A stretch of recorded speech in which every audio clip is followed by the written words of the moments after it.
Hi guys, it's me, E18, and this is another edition of The Radical Reset.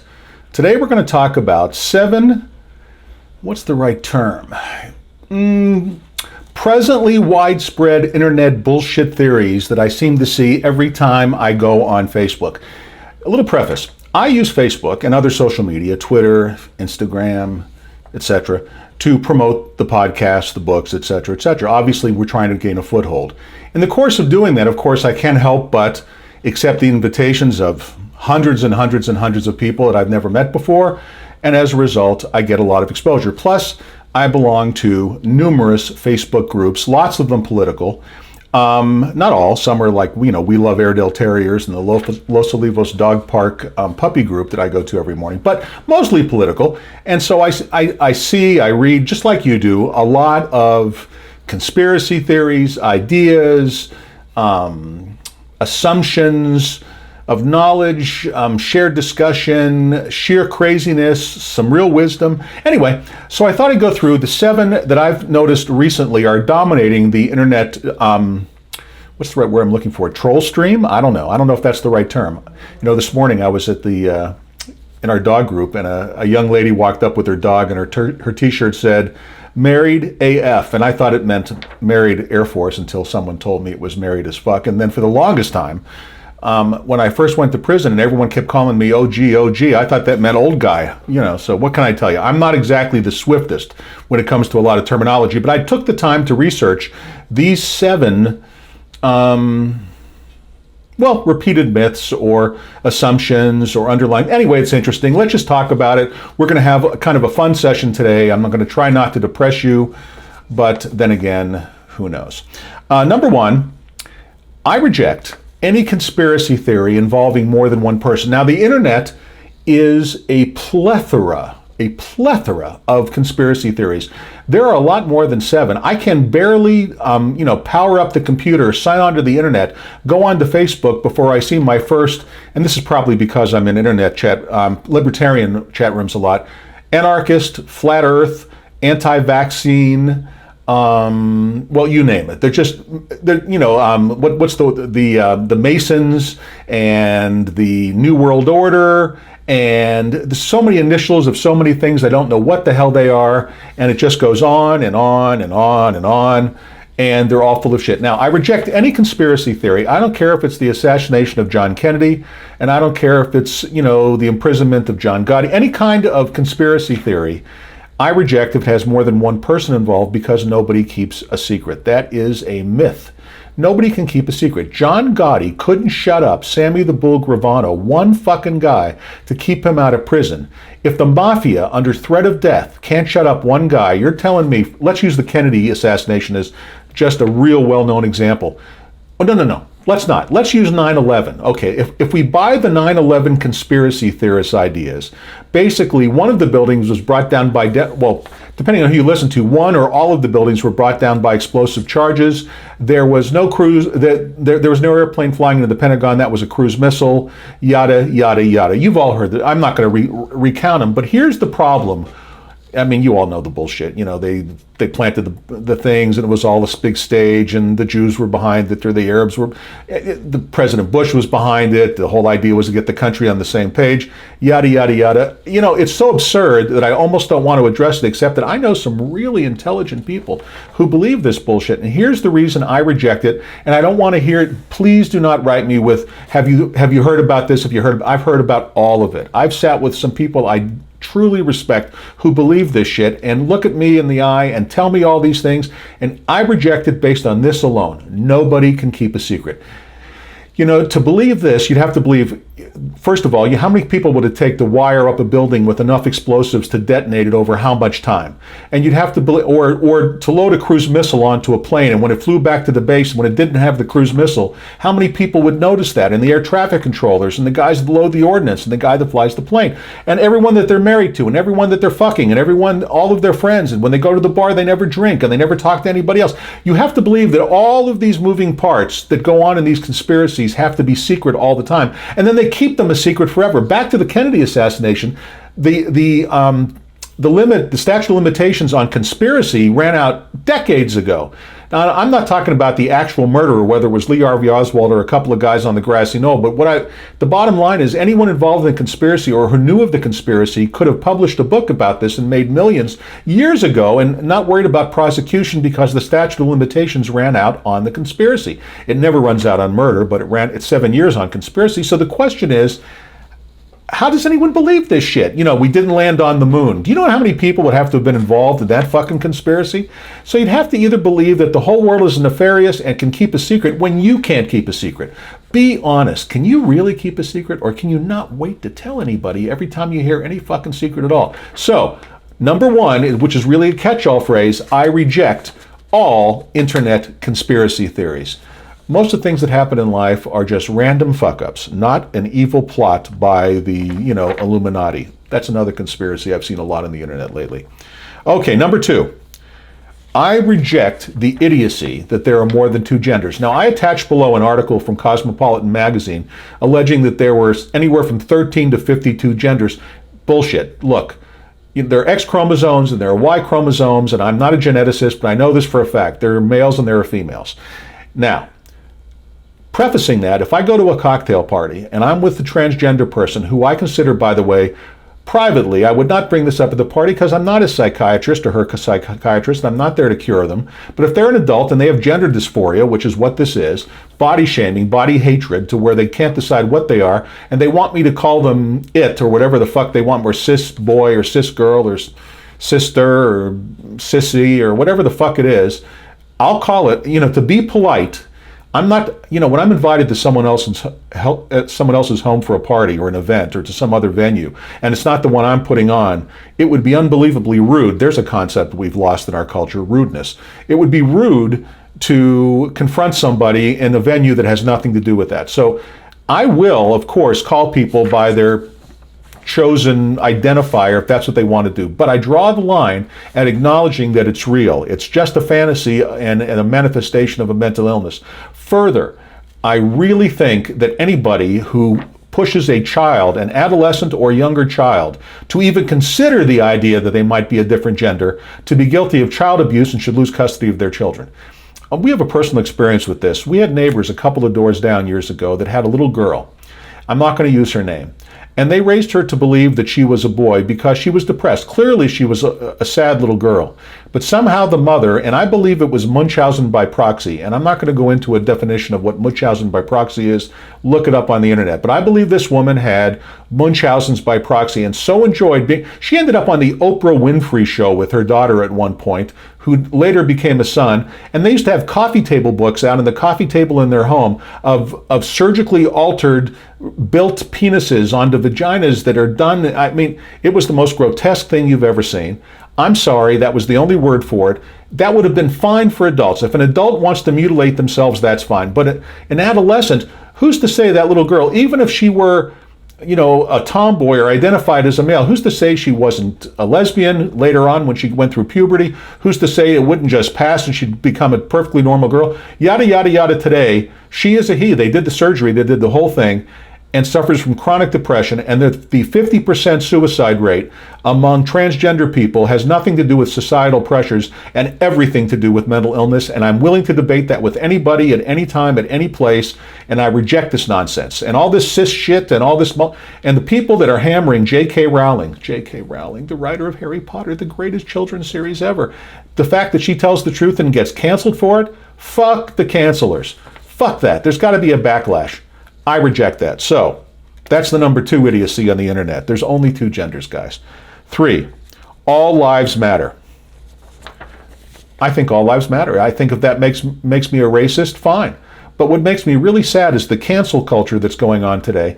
Do you know that Walmart, and I posted the article to prove this out of USA Today, Walmart has ceased the sale of anything that says all lives matter. Don't all lives matter?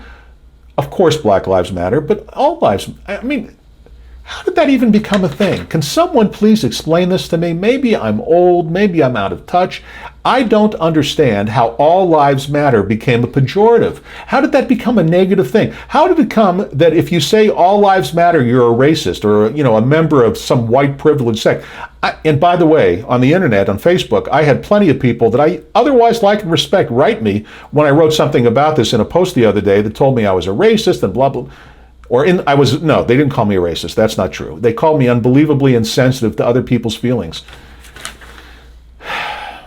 If you're so sensitive that if I say all lives matter, you want to call me a racist, fuck you. Okay, that's the way I feel about that. Anyway, we live in a crazy world, my friends. Next, number 4, Donald Trump is clearly a narcissist. I mean, come on, guys. Even you people that support him, can you not see it? Can you not see the man conflates everything that he does as if it's good for him, it's good for America? He doesn't see the dividing line. And anyone who would vote for him for re-election isn't thinking this all the way through. Not to say Biden's better. I'm coming to him next. But good God, man, how have we elected this carnival barker president? I don't know. I only mention it because it's so obvious, and I'm getting so sick of the constant defense of everything he does, no matter how heinous and how vile. This man, he does so many heinous and vile things, I just don't have time to keep track of them all. But there's one thing for sure, he's a narcissist. I don't know how his children deal with him. I really don't. I just can't imagine. Next, and now I'm going to beat up on Joe Biden. Joe Biden obviously has dementia. A blind man could see it. He exhibits all the symptoms. I know. I'm a 63-year-old man. I could get dementia at any minute. Here's an interesting statistics. 1 in 7 people over the age of 70 have dementia, and Biden is 77. How is it? The only reason his polls are higher than President Trump's right now is because he hasn't said a fucking word publicly and he's hidden in his basement. But when he comes out, this is going to be a very fascinating election. And I don't understand how a major political party comes up, the best they come up with is a man who clearly has dementia. And I believe his campaign staff is keeping him secluded because they know. And let me just say this, my friends. If they actually nominate him, and we haven't gone to the convention yet, and we don't know that he's nominated or what kind of convention they're even going to hold and how they're going to do it, but if they actually nominate this man for president, pay very, very close attention to who's the vice president, because the 25th Amendment is going to be exercised and he's going to be removed from office long before the end of his 4-year term. Voting for Joe Biden is a vote for nobody. Watch the vice president. That's the key. He's not going to finish his term in office, and frankly, he might be my Democratic friends. Can I tell you something? What is it with you people? Do you have a talent for managing to pick the weakest candidate in every national election? In the last election, you picked the most reviled woman in America, Hillary Clinton, and that's not a statement to revile women. I love women. I'm not a misogynist, but Hillary Clinton is the most reviled woman in America. It's a simple fact. Whether she should or shouldn't be, you can debate that on your own, but she is. And they managed to nominate her for president, this gigantic party with people of talent throughout it everywhere, and this is the best they can come up with. And now they've nominated they look like they're about to nominate Joe Biden, a man clearly that has dementia. Well, you're telling me in a country of 340 million people, approximately 30% of whom, about 100 million people, are Democrats, and this is what they come up with? How about the governor of Montana? How about John Hickenlooper, the guy running for Senate in Colorado, who was running for president, got wiped out? Serious candidates, guys who have talent, people who would make good Democratic candidates, never get past the starting line. Hell, Pete Buttigieg would have been a much better candidate than this. I mean, at least you couldn't accuse him of dementia. And here we have, I'm at a loss. I don't know who. Jo Jorgensen is running as the Libertarian, and she has absolutely no choice at all. But if I were you, that's who I'd vote for. Call me crazy. Next.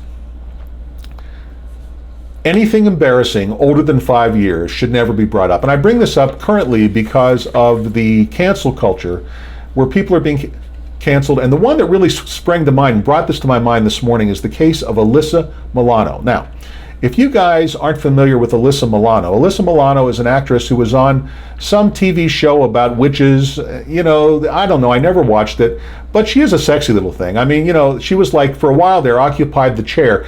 But when I say occupied the chair, I think there are chairs in the American media that people occupy at any given time.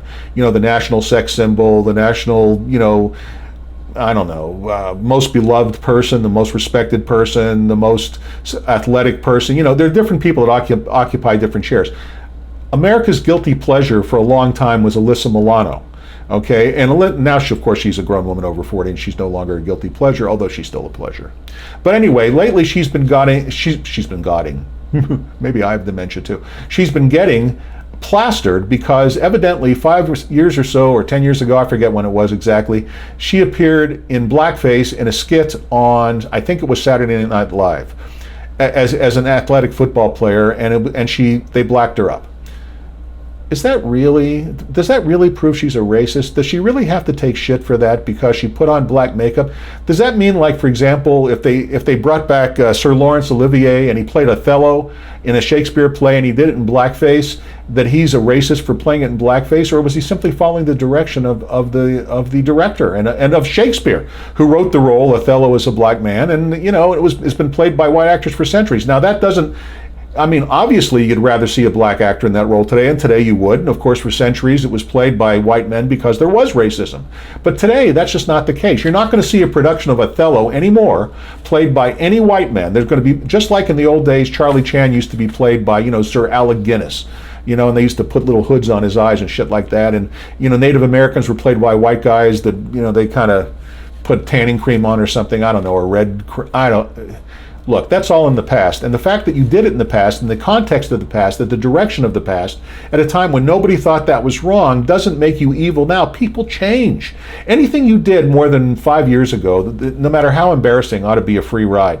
And this bullshit about dredging up shit from 40 years ago, like what happened to Brett Kavanaugh, or, you know, Alyssa Milano's blackface and everything in between. You know, Governor Northam of Virginia, evidently, when he was in college, appeared in blackface in a photo, and then the guy denied. You know, the other thing is, by the way, if you're caught, how about just stand up and grow? How about guys like Ralph Northam and people that get caught with this, instead of apologizing, strap on a set of balls and say, fuck you.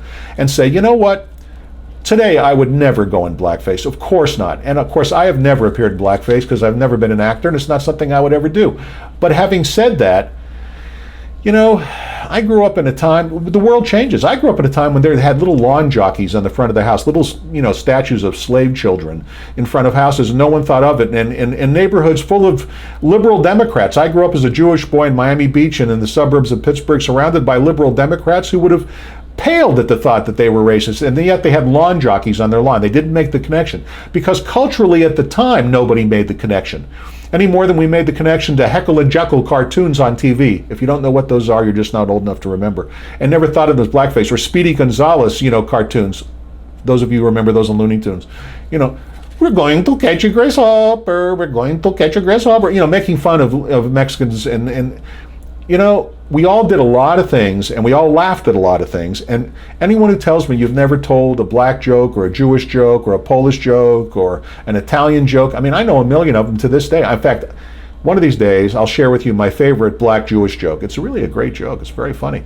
And you know what? I've told it to black guys and I've told it to Jews, and everybody laughs. But we're getting to a point in our culture where nobody has a sense of humor about anything. No one forgives anything. They're pulling down statues, okay, of Ulysses Grant. Ulysses Grant, the man who I could make a very credible case, more than even Abe Lincoln, is single-handedly responsible for defeating the South. Not single-handedly, of course, he fought with a huge army, but the general who finally figured out how to defeat the South, end slavery once and for all, make it possible for Lincoln to put through the 13th Amendment, a two-term president himself, a hero of American history in many, many ways. Anyone who knows Grant's history can't help but admire him, and a bunch of kids who don't know their ass from a hole in the ground pull his statue down, and as I speak to you, they're talking about tomorrow. Today is Thursday, July the 2nd. Tomorrow, July the 3rd, and this weekend, the July 4th weekend, there are people talking about defacing Mount Rushmore, because these people at one point or another, these men whose faces are on Mount Rushmore, are first of all men, and second of all might have said things that are racist in the past. And in the context of their day, you know, when Teddy Roosevelt was president of the United States, black people were constantly referred to as niggers by everybody at the time.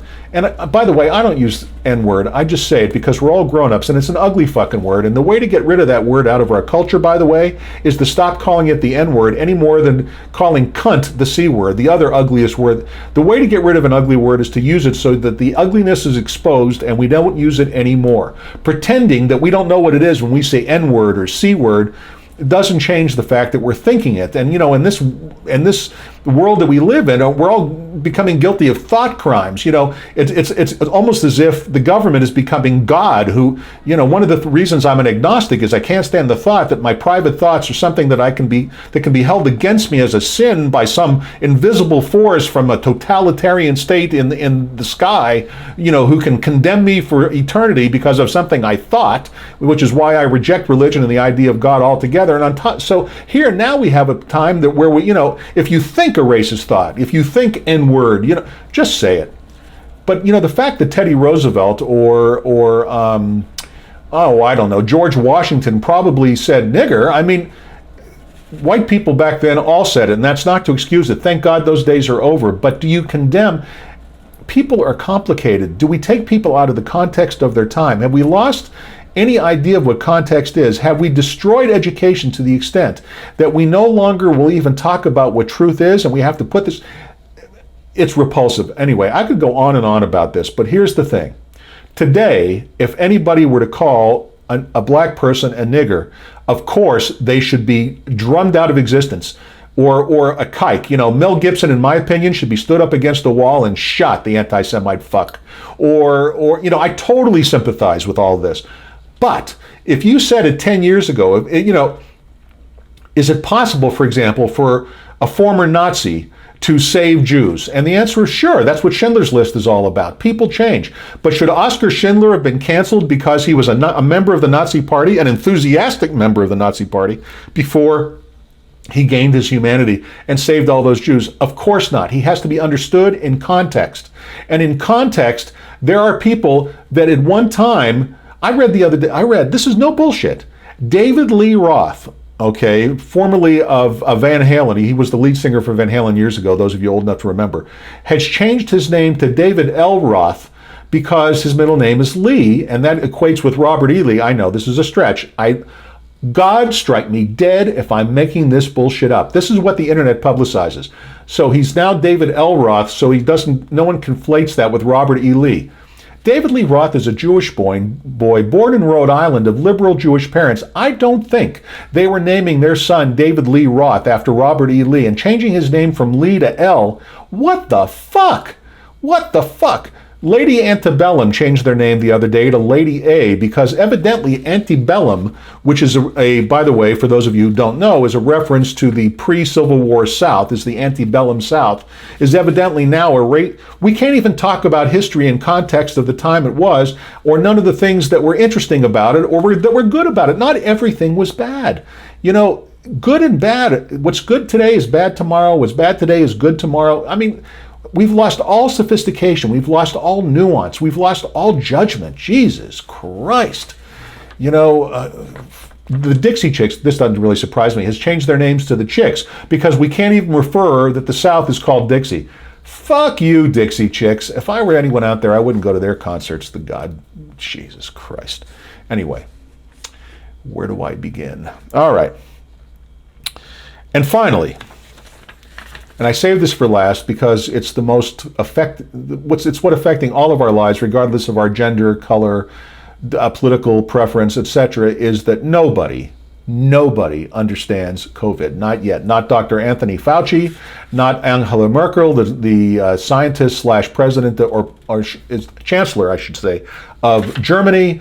Certainly not Donald Trump, certainly not Joe Biden, certainly not, nobody knows. Nobody knows where the immunity levels are, nobody knows what the contagion factors are. Remember when a month and a half or 2 months ago we thought hot weather would kill it, and here I sit in Arizona, the hottest state in the country in the middle of the summer, and it's 110 degrees outside, and we're the #1 state in spread of COVID, even as we speak, as it resurges. So here's the bottom line. Nobody understands COVID. And since nobody understands COVID, how is it that we're formulating governmental policies and coming up with ideas to combat something we truly yet don't understand?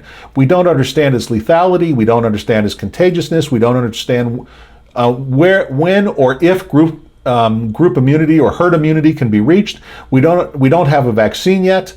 All I can say for certainty is we've sequenced, we being the Chinese actually, have sequenced the genome and shared it with the world.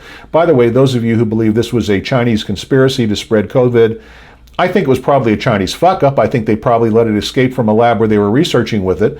But I don't think it was a conscious conspiracy. And the reason I don't think so is because they immediately sequenced the genome and released it to the scientific community of the world so the world could work on a vaccine and treating it effectively. But even when you talk about treatments, I won't go through the list, but how many, there's so many. The other day I read that now they're talking about handing out the Salk Sabin/oral polio vaccine because it's protective against all viruses. And that could turn out to be a bullshit story too. Nobody understands COVID. Nobody. So here's my advice on COVID. When you're in a public place, wear a mask as much as it's repulsive, because it's the gentlemanly/gentleman-womanly thing to do. There are a lot of people who feel very paranoid about this. They feel very threatened. I personally don't share it, but I'll wear my face mask whenever I go out, regardless of whether it's effective or not, because it's the polite thing to do. And why not be, here's a word, and this is, the last thought of the day, polite.